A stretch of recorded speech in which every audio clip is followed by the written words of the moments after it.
नमस्कार, आप देख रहे हैं वीके न्यूज और मैं हूं आपके साथ मयंक गौड़। सत्यपाल मलिक का पिछले साल अप्रैल के महीने में यानी कि अप्रैल 2023 में एक इंटरव्यू होता है और उस इंटरव्यू का एक अंश जो है वो खासा वायरल हो जाता है।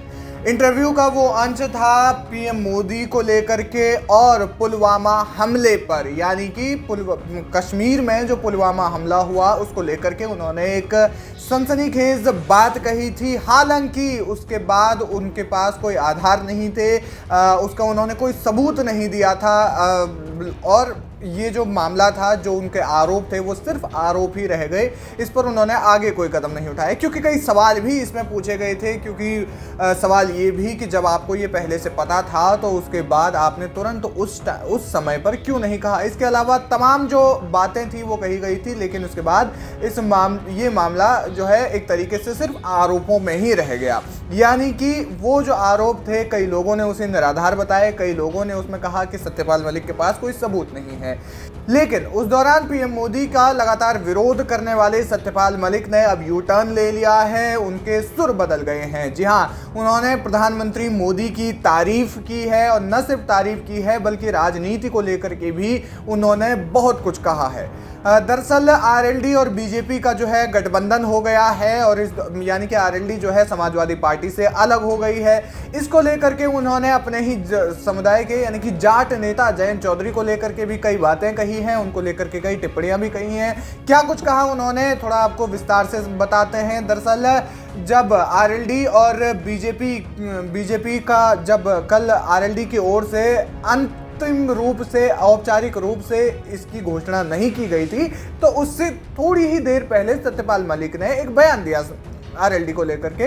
बयान ये कि आरएलडी और समाजवादी पार्टी का किसी भी रूप में गठबंधन बेहतर नहीं हो सकता था। आरएलडी जो है बीजेपी के साथ जाकर के ही शायद ज्यादा अच्छा कर सकती थी। इसके अलावा उन्होंने माना है कि आरएलडी और बीजेपी का जो गठबंधन है उससे आरएलडी को ज्यादा फायदा होगा, क्योंकि उनकी जो राजनीति है वो थोड़ी सी खुलकर होगी। सीटें जो है उनकी जीतने की संभावनाएं थोड़ी सी ज्यादा बढ़ जाएंगी, क्योंकि 2014 और 2019 के इलेक्शन में आरएलडी के खाते में एक सीट भी नहीं गई थी और उनका जो वोट शेयर था वो 3% से भी कम रहा था उत्तर प्रदेश में, जबकि उन्हें सीटें भी अच्छी खासी प्राप्त थी। इस बार जो है समाजवादी पार्टी उन्हें 7 सीटें जो है देने की पेशकश कर रही थी, लेकिन उन्होंने उसे ठुकरा करके बीजेपी के 2 सीटों पर, बीजेपी ने उन्हें 2 सीटें दी, उस पर उनकी सहमति जम गई। और इसके अलावा बताया जा रहा है कि उन्हें जो है राज्यसभा भी भेजा जा सकता है। तो क्या कुछ कहा आगे सत्यपाल मलिक ने कहा कि जाट पहले से बहुत बड़े पैमाने पर बीजेपी के साथ थे, जयंत के जाने से और सहूलियत हो जाएगी। उन्होंने कहा कि इस फैसले से रालोद यानी कि राष्ट्रीय लोकदल और बीजेपी दोनों को फायदा होगा।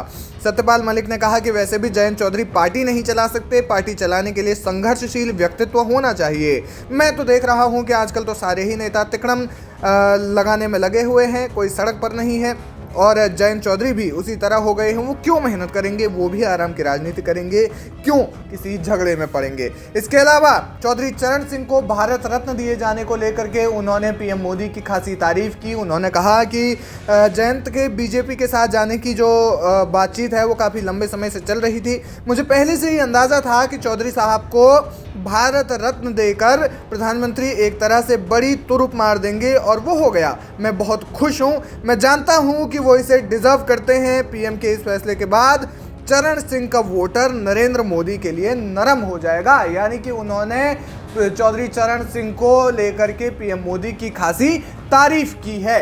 क्या कुछ कहना चाहेंगे आप जो है इस वीडियो पर, और सत्यपाल मलिक ने जिस तरीके से यू टर्न मारा है, पीएम मोदी की तारीफ की है, उस पर आप क्या कुछ कहना चाहेंगे, हमें कमेंट सेक्शन में जाकर जरूर बताएं। वीके न्यूज, राष्ट्र के नाम।